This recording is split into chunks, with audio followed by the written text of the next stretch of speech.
Jorge Andréa dos Santos era médico, nascido aqui em Salvador, de uma tradicional família de médicos. Quando ele se matriculou para trabalhar na Força Aérea Brasileira, veio servir aqui em Salvador. Mas era materialista. Amigos nossos do Rio, meus e dele, sugeriram que ele, estando aqui em Salvador, frequentasse as nossas reuniões, pelo menos para ter uma ideia do que o Espiritismo pensa a respeito da imortalidade.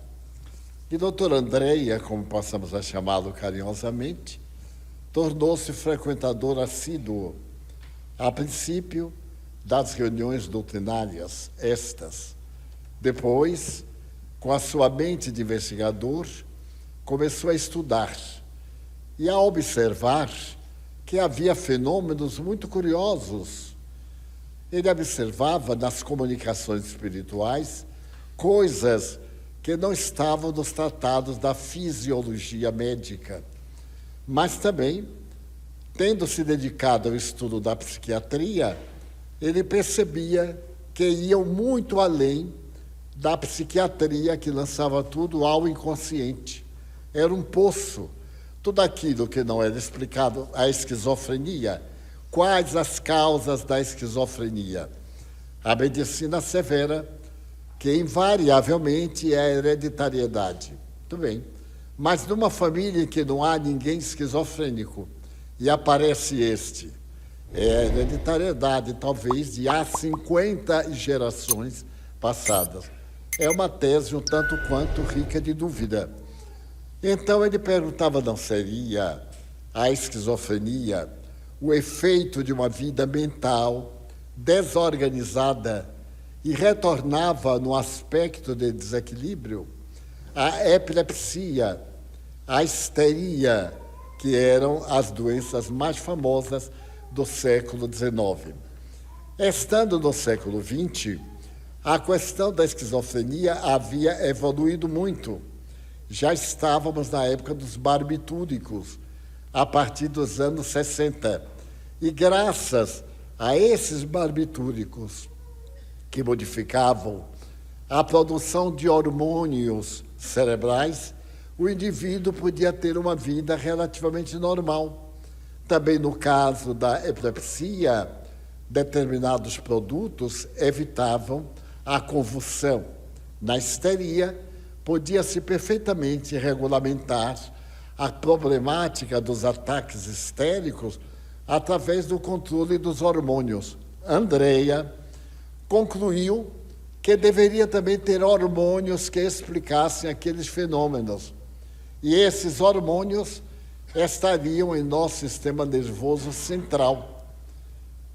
A timo, a pineal e outras glândulas deveriam contribuir para essa fenomenologia. Mas, em realidade, o pioneiro que investigou a questão foi o Dr. Sérgio, de São Paulo, psiquiatra, que apresentou a sua tese de doutorado a respeito da glândula pineal. A glândula pineal fica na base do cérebro, na parte inferior. É mais ou menos como um grão de feijão. E ele conseguiu fazer estudos com a própria glândula retirada de cadáveres. E observou que os hormônios da glândula pineal controlam o sexo. É a glândula do nosso equilíbrio sexual na primeira fase e também da pigmentação da nossa pele. Ela corresponde com seus hormônios para essas duas funções básicas, mas ela realizava algo que a medicina de então não havia descoberto. Aqueles hormônios se transformavam em cristais e muitas vezes ela chegava a perder a função de natureza sexual e pigmentária para poder velar pelo equilíbrio emocional da criatura humana. Então, o doutor Sérgio, depois de longas pesquisas, estabeleceu que a mediunidade é uma função orgânica da glândula pineal. A glândula pineal responde pelo fenômeno mediúnico da mesma forma que a vista se encarrega de ser apresentada pelo olho e pela formação ocular. Andréia, examinando isso, foi além e passou a estudar outras glândulas, a tireoide, por exemplo, que nos traz tantos distúrbios, as suprarrenais, responsáveis pelas nossas emoções. Quando nós temos um choque, as glândulas suprarrenais atiram no organismo alta dose de um hormônio que nos acelera a pulsação, a adrenalina. Mas logo depois colocam outro hormônio que nos acalma. E aí, Andréia fez vários estudos, em 9 livros que publicou, a respeito da função orgânica. Veio confirmar o que Allan Kardec diz. A mediunidade não é um dom, não é um fenômeno que não tem uma correspondente no organismo. Não é, portanto, um milagre, uma coisa santa. Ela é uma faculdade como o tato, como as pigmentações da língua, como qualquer outro dos nossos 5 sentidos. Já dizia o grande fisiologista francês que era um 6º sentido. Portanto, ela é física. A mediunidade é material, o fenômeno. Agora, a causa é espiritual, trabalhando nessa glândula básica, que é a glândula pineal. E, naturalmente, com a colaboração do sistema nervoso central e do sistema parasimpático. Então, os estudos de Andréia granjearam muita respeitabilidade no meio científico, não só no Brasil, como no mundo. Várias das suas obras são traduzidas ao inglês e são consideradas como prova cabal de que a mediunidade é um fato científico de natureza orgânica. Então, o médium é portador desses hormônios que se manifestam de acordo com o seu estado evolutivo. Portanto, quando ele desencarnou, ele viveu um momento muito curioso. Era de temperamento jovial, muito alegre, e dialogava com os espíritos desencarnados. Oportunamente, no Rio, numa sessão mediúnica, um espírito se comunicou perseguindo alguém. E ele dialogou com o espírito. O espírito explicou que havia sido alemão, na última encarnação, que morrera na Segunda Guerra Mundial, e que, neste período, do século passado mesmo, aquela pessoa foram danosa para a sua vida, e ele estava se vingando. Então, Andréia lhe falou o que nós dizemos, mas não adianta vingança, porque você vai voltar e ele vai querer também se vingar, e isso não vai acabar nunca. É necessário perdão, falou-lhe, para que na próxima encarnação você venha num estado melhor. O espírito parou um pouco, demorou, e disse assim: eu me reencarnaria se você fosse meu pai. Eu então viria, mas eu quero vir logo, porque você já está numa idade avançada, uns 60 anos, e eu gostaria de desfrutar da sua vida, do seu contato. E ele, então, por piada, disse assim: pois não, pode reencarnar por meu intermédio. E por que por piada? Porque a esposa dele havia feito laqueação. Ela havia tido 7 filhos. Era uma senhora com problema cardíaco e respiratório. E então, mais uma gestação seria fatal. Daí fizeram laqueação e ela estava garantida. E ele, para garantir muito mais também, tomara providências para ficar infértil. submeter-se a uma cirurgia. Então o espírito não ia encontrar nem energia nela, nem nele para reencarnar.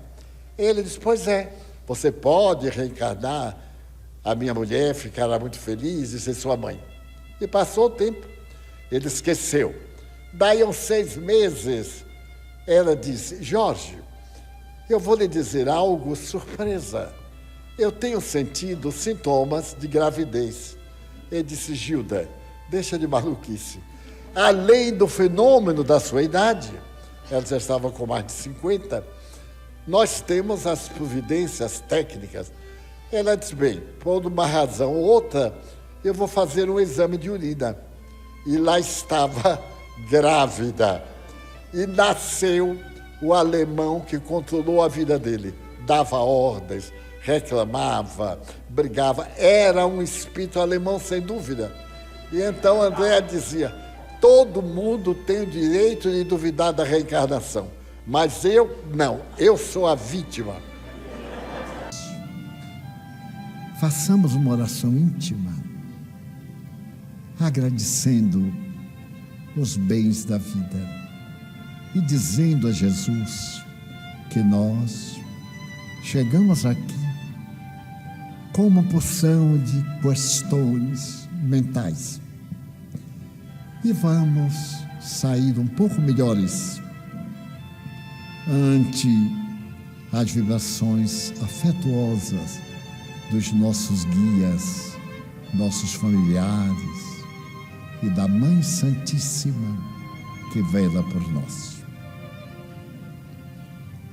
Nós te pedimos, Jesus, por nós próprios,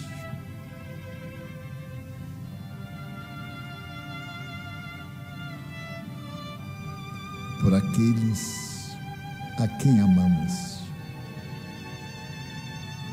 por todos quanto nos amam. Nós te pedimos pelos nossos adversários que nos desejam mal, que sejam felizes e nos deixem em paz. Pela nossa casa querida, aonde procuramos viver as tuas lições. Também te pedimos, em favor dos espíritos maus, que se comprazem nas perseguições ao bem.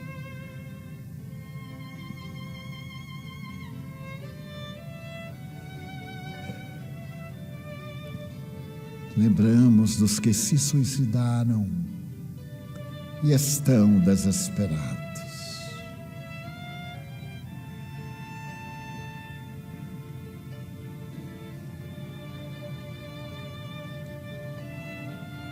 Nós te suplicamos pela paz em nossos corações.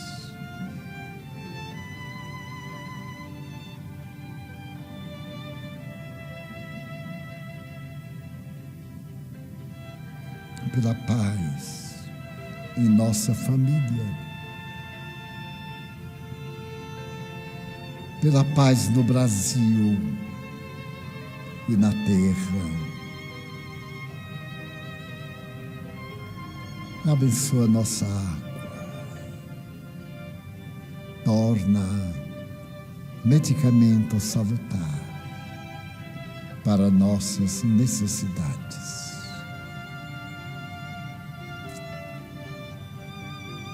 Benditos os dias do Senhor. Agradecemos-te tudo esta noite, suplicando-te que nos acompanhes de volta à família. Em teu nome, recordando a paternidade divina e a Mãe Santíssima, pelos Espíritos bons que nos vêm socorrer, encerramos a nossa reunião com votos de muita paz.